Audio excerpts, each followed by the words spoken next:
The Jerry Bader Show, 9:37, a special edition of it. A debate between the primary opponents for the Republican nomination for the 8th Congressional District.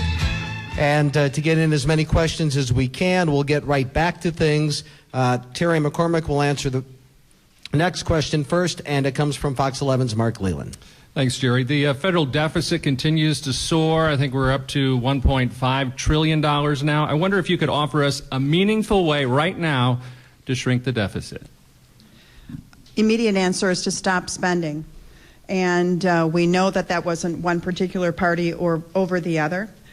We have to all just stop spending and stop adding new programs. In fact, I would advocate for a Grace Commission, very similar to Reagan's, to come in and evaluate every single agency, do an audit on them, just as a business would, and make sure that they're achieving their goals and objectives. I don't think it's time to use a scalpel. I think we have to use a hatchet on those agencies in order to cut them and reduce those costs. I'll give you two from the 70s that were promulgated for political purposes as a reward per se in the 70s after a presidential election. One was the Department of Education. Constitutionally, education belongs to the states. It is within the state's constitution that is responsible for education. We shouldn't use carrot and sticks on the federal level. We're wasting a lot of money by sidelining educational dollars from the top and bringing it to the state. It should remain local. Secondly is the Energy Department. Its one purpose was to ensure that we were energy independent. How is that working for everyone in 2010? That agency has not fulfilled its goal or objectives. It needs to be fully evaluated, as so many of them need to be under a careful commission that will take them to task. All right, the next response is from Roger Roth. Yeah, Mark, our deficit is out of control because we've got a government that's spending too much money. They're addicted to spending. And I tell people this on the campaign trail, and I think they're starting to understand just with the bills that are being passed, these unsustainable stimulus bills, but it's like a drug addict going after his next fix. That's your government, your politicians in Washington going after your tax dollars. Spending, spending, spending. The only way to stop it is to stop the spending, which comes through a balanced budget amendment with a 2/3 supermajority to raise taxes. That's how you stop spending. I don't trust Republicans or Democrats over the long term to deal with spending. How can we? Look at this decade. Under Republican control, spending goes up 36%. In the last 2 years, under Democrat control, goes up 20%. You can't trust any of them. They say they care about spending, but I'm here to tell you, unless we pass a balanced budget amendment with a 2/3 supermajority to raise taxes, we will never get spending under control in Washington. And there are plenty of examples of fraud, waste, and abuse that we could go and look at right now. I'm looking at a report here from the Government Accountability Office that says they looked at 22% of federal programs failed to show any positive impact on the populations they serve. That costs us $123 billion a year. That's $1 trillion over a decade.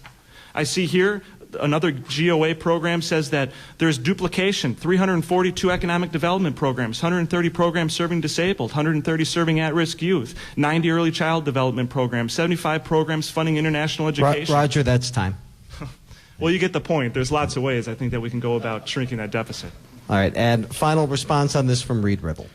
I agree with both Terry and Roger on the spending side of things. You're going to have to address it on spending side. But the one thing that's left out of the equation is the government's role in our unemployment system. We have 15.2 million Americans out of work today. You want to get deficit spending out of control? Put Americans back to work. We don't have a tax or income problem. We need to have more taxpayers. And this is the most significant thing that never gets talked about in this entire debate. Cut spending, cut spending, cut spending. I get it. There's lots of duplication, billions and billions, hundreds of billions of dollars in waste. But the number one thing that we can do to reduce the federal deficit is put 15.2 million Americans back on the tax rolls. Let's get them jobs. Let's put them to work. And that can be done if we send the right people to Washington. Great question, Mark. Thanks. All right, before we get to the next question, point of clarification on the rules concerning a 30-second rebuttal. If a candidate is directly addressed, please tell me that you want to rebut. Okay, I won't keep track of that, but if that comes up, please just. Do you have a? Were you directly addressed? I believe so, but if okay. I may. Go ahead. Just a friendly amendment. When we reduce taxes, then we increase opportunities for entrepreneurs to grow jobs in the private sector. So taxes has a direct connection to growing jobs, and I believe that both President JFK and Reagan understood that connection. Okay, reserve rebuttals if something that was directly said about you. All right, next question is from Robert Kennedy. Roger will answer first. Robert Kennedy, go ahead. All right, thanks, Jerry. Assuming you make it through the primary and get through the November election, what's the first thing any of you are going to do when you get to D.C. as far as legislation or some sort of change? I mean, where is your DNA going to show up first? This is a great question, Robert. There's going to be a lot of things that I'll be fighting for. The first thing is a balanced budget amendment with a supermajority to raise taxes. That is so necessary right now, as we see with unsustainable levels of spending. Second, I owe it to the men and women that I served with over in Iraq to make sure that we give our men and women in Afghanistan a mission that they can win. They don't have one right now. They're caught between a rock and a hard place, and nobody is speaking out for them. All that comes from Congress is politicians giving President Obama a blank check. Keep fighting a war that we don't have a plan to victory. We can do that. We just have to talk with the president and to give these men and women clear, achievable goals so that they can win in Iraq, and that we can make sure that the terrorists and Taliban don't have that foothold to come and attack us again. And thirdly, I'm going to bring forth a bill. This is a bill that I brought forth in the state legislature, passed through the Assembly, to make English the official language of the United States. I got that passed through the state Assembly, and I will work like mad to get that passed through the halls of Congress, because we're a nation of every different ethnicity, every different race, every different religion. But the one thing we have that binds us together is our language. And right now in America, we have 40 million people that don't speak English. In fact, I just had a gift card for Buffalo Wild Wings, called to see the balance on it, and the first thing it said is, press 1 for English. Come on, folks, this is America. All right, and the next response is from Reed. Yeah, I think we can chase all kinds of legislation, but we've got big problems facing the country. And so the first things that need to be done is find a way to get your arms around the deficit, because it's one of the single biggest issues, and then create jobs. And so I will work to build coalitions with what I believe are going to be 60 or 70 or 80 incoming freshmen, and then begin to craft legislation that will require the government to begin to focus on regulation that is killing jobs in this country and tax law that is killing jobs in this country. The thing I have heard over and over as I've been out on the campaign trail is, we need jobs, we need jobs, we need jobs. And to focus on anything other than jobs in these first several months or even first couple of years, I think is not the right thing to do. We have to put people back to work, and so I'll focus on that. And then secondly, I'm very fond of signing on to the Enumerated Powers Act. It's a bill going through sponsorship right now that would require, before any bill passed in Congress, that it goes through a legislative test prior to coming out, a constitutional test prior to coming out of committee. And I think that would be helpful in limiting the scope of the federal government. And the final response from Terry. As I mentioned before, I was endorsed by the Freshman 50. Now, this group of freshman congressional members have a very specific goal. First, reduce that deficit and ensure that taxes are lowered in order to create jobs. I understand the crisis that we're in, and I hear and I agree. I think we should all be afraid. We should all be worried about what's happening around us. Our country is literally going bankrupt for the first time. The reason why there's no venture capital for businesses to start up is because we're reinvesting in our own debt. We need to audit the Fed. We need to hold these 1,100 agencies accountable, and we need to start cutting.